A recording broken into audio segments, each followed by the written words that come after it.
փաստորեն Հայաստանի Հանրապետության ինքնիշխանության վրա այլ պետությունների ազդեցության մասին եւ ըստ էության դուք շատ կարեւոր դիտարկում արեցիք, որ դա այսպես թուրք-ադրբեջանական նարատիվների շրջանակներում է եւ միգուցե նաեւ այն հանգամանքը, որ առաջիկայում խոսում են նոր սահմանադրության մասին, որը ըստ էության ադրբեջանական նարատիվի արդյունք է, խոսում է այս ազդեցության մասին, բայց իշխանությունները փորձում են ներկայացնել, որ Հայաստանի Հանրապետության դեմ հիբրիդային պատերազմ են իրականացնում ոչ այնքան Ադրբեջանը եւ ոչ այնքան Թուրքիան, որքան Ռուսաստանը եւ երևի թե ֆիքսած կլինեք, որ նույնիսկ ազգային ժողովի ամբիոնից բարբերաբար խոսում են այսպես իրենց կողմից ձևակերպումով ռուսահպատակ, չգիտեմ, այսպիսի ձևակերպումներ են տալիս եւ այլն։ Դրան զուգահեռ տեղի ունենում այլ process, երբ Եվրոպական միությունը ուրեմն տրամադրում է ֆինանսական միջոցներ առաջիկայում Հայաստանի Հանրապետության ընտրությունների ժամանակ կանխելու հնարավոր հիբրիդային հարձակումները եւ այլն։ Հիմա ինչ է սա, ուղիղ ազդեցություն, թե հակառակը ազդեցությունները չեզոքացնելու համար ուղղված ֆինանսական միջոցներ։ Ես փորձեմ երկու հետաքրքիր շերտով ներկայացնել այդ ամբողջը։ Նախ եկեք ընդհանուր պայմանավորվենք, որ որևէ գնահատական, որ ընդհանրապես հակաիշխանական կամ ոչ իշխանական ճամբարում գտնվող դաշտը հնչեցնում է, ամենևին էլ չի նշանակում, որ մենք ատելություն ենք հրահրում այս կամ այն պետության նկատմամբ, ինչը բնականաբար իշխանության լարածթակարդն է, որի մեջ փորձում է գցել ընդդիմությանը։ Երբ մենք խոսում ենք ռուսական, ամերիկյան, եվրոպական կամ X պետության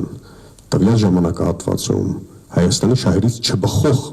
քաղաքականության մասին, չի նշանակում, որ մենք ճշտամական վերաբերմունք ունենք այդ պետությունների նկատմամբ, պարզապես որպես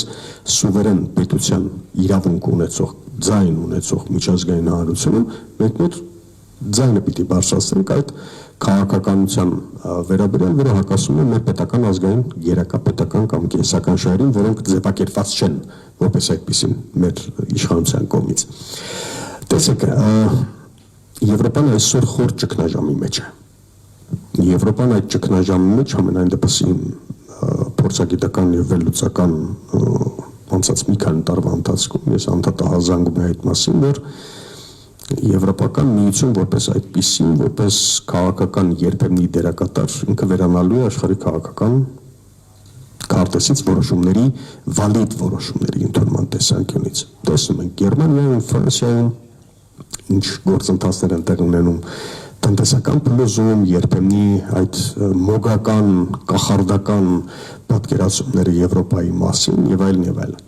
Ինչ խնդիր ունի արևմուտքը եւ ընդ որում եթե մի ժամանակ կարելի էր խոսել հավաքական արևմուտքի մասին, այսօր պետք է շատ հստակ տարբերակել այդ ամբողջը, որովհետեւ Միացյալ Նահանգների հանրապետական վարչակազմի աշխարհաքաղաքական մոտեցումները մեր տարածաշրջանի նկատմամբ էականորեն տարբերվում են անգլոսաքսոնականից, բրիտանականից, որը ավելի շատ համընկնում է թուրքական մոտեցումների հետ։ Երբ ասում են թուրքական, անգլոսաքսոնական ընդգծված հակառուսաստանյան են։ Իսկ այն ինչտեղ ունեցավ Ալյասկայում բնականաբար աշխարհի նոր Յալթայի ճարտարապետությամբ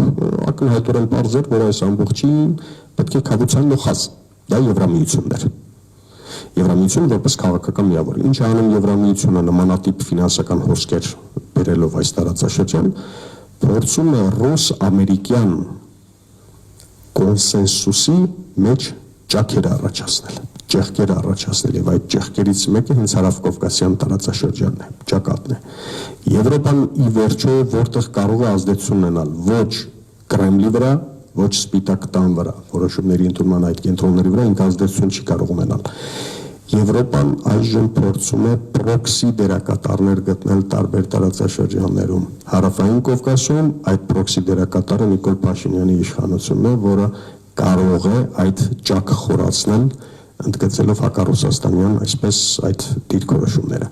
Ես ընդհանրապես հեռու եմ մտքից, որ պետք է իշխանության ջրաղացին ջուր լցնել եւ իրենց նարատիվները կրկնել, որքան ուզում են թող ազգային ժողովում ելույթ ունենան, ասեմ, որ այսպես է դուք ինքներդ շատ լավ ականատես եք այդ ամեն ինչին, Սա պարզ է, որ քարոզչական փաթեթավորմամբ հստակ ընդգծված, թե նալին խփելու, թե մեխին խփելու այդ քաղաքականությունն է, որը ավելի է թույլատնում Հայաստան պետության դիրքերը առհասարակ։ Գուցե ինչ-որ ներքին, այսպես կոչված լեգիտիմության առումով ինքը կարողանա Հայաստանում քվեն ունենալ նախընտրական շրջանում, բայց պետության վարկի տեսանկյունից ամբողջ աշխարհում սա մինուս է, որը բերում է, որովհետև դու դառնում ես մարգինալ, դու դառնում ես անկանխատեսելի եւ ոչ հուսալի գործընկեր, որը հնարավոր պոտենցիալ դաշնակցի նկատմամբ։ Այսինքն դու Ռուսաստանում այս տարածաշրջանում պատմաքաղաքական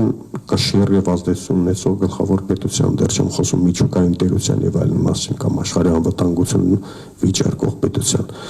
դու լարում ես հարաբերությունները Իրանի հետ, այսինքն ուղղահայաց դիվանագիտական վեկտորի հնարավոր փոփոխությունը ամբողջությամբ չեզոքացնում ես, փոխարենը գնում ես հորիզոնական ապաշրջափակման վերաբերյալ ինչ որ ենթադրյալ, օկտավետ կամ շահավետ գործարքների, որտեղ քո գլխավոր խնդրի, քո գլխավոր հարցի անվտանգության վերաբերյալ որևէ ռեալ երաշխիք չունես, որևէ ռեալ երաշխավորում չունես։ Եվրամիությունը այս ճգնաժամը, որ դեռ նոր է սկսվել, մենք սրա ձայնը Եվրոպայում հետո ենք լսելու, ուկրաինական գաղթականներ, փախստականներ մերձավոր արևելքից տարբեր կամ ընդհանրապես միգրացիոն քաղաքականության գլխիվայր փոփոխվել Եվրոպայում, գումարած այդ ամբողջին տնտեսական խոր ճգնաժամ, գումարած Եվրոպայի միջազգային հեղինակության անկում, այս բոլորի հետևանքները մենք հետո ենք զգալու, այնպես չէ, որ մարդիկ ասում են Եվրոպա ասելով, այսպիսի արտահայտություն կա, չէ, հալվա ասելով բերանը չի քաղցրանում, Եվրոպան ինքը շատ լուրջ խնդիրների մեջ է եւ ինքը փորձելու է այս պայմանությամբ նախ ուկրաինական բեռից ձերբազատվել, որովհետեւ Ռուսաստանը Միացյալ Նահանգները որոշեցին, որ այդ պատասխանատվությունը պիտի ինքնին հենց Եվրոպայի վրա եւ իրենք պատասխանատու չեն այդ պետության հարստությունը ամբողջությամբ վերցնելուց հետո հիմա ինչ է մնում, պիտի գան ասեն, որ Հայաստան դու պայքարի Ռուսաստանի դեմ։ Այստեղ է ծուղակը։ Ոչ թե որ հիբրիդային պատերազմը մղում Ռուսաստանում, մենք Ռուսաստանի աջենդայում առհասարակ կարծում եմ առաջի տասնյակում էլ չկանք։ Եվ ընդհանրապես որևէ պետության գերտերության մասին է խոսքը, շատ բարձ պատճառով, որտեղ պատերազմում պարտություն ես կրել, ազգային ինքնասիրությունը չես կարողացել վերականգնել կամ չես ցանկացել վերականգնել, դու աշխարհի որևէ խաղակարգով չես կարողանում ներկայանալ, որ քեզ հետ խոսի, ինչի շուրջ պիտի խոսի։ Օրինակ Եվրոպան Նիկոլ Փաշինյանի իշխանության հետ ինչի շուրջ պիտի խոսի։ Արցախներ դասավորեցին, հանձնեցին, ամբողջությամբ սյուն փաթեթավորմամբ։ Հայաստանի ինքնիշխանության շուրջ լուրջ սակարկություններ են գնում։ Խոսքը Սյունիքին է վերաբերվում կամ միջանցքում, ինչ որ այսպես կոչված Զանգեզուրի միջանցք։ Դա կտաս, ինքը կկարողանա քեզ որպես պլատֆորմ օգտագործել հակառուսաստանյան եւ հակաիրանյան հնարավոր քաղաքականության համատեքստում։ Իրանի հետ հարաբերությունները վատացրել ես, Իրանում երկու իշխանություն կա բնականաբար, կրոնականը հստակ կոնսերվատիվ մոտեցումներով ընդգծում է Թրիպիդեն լինելու իր քաղաքականությունը, քաղաքական իշխանությունը նախագահ Փեզեշկյանի գլխավորությամբ փորձում է այդ ամբողջը դիտարկել, որ եթե դուք Իրանի նկատմամբ սանկցիաները կվերացնեք, մենք այսպես լռելիային կհամաձայնենք այդ։ Այսինքն դու այդտեղ հստակ դիրքորոշում էլ չունես որևէ պետությունից, մեկ օր այսպես, մեկ օր այդպես ես ասում,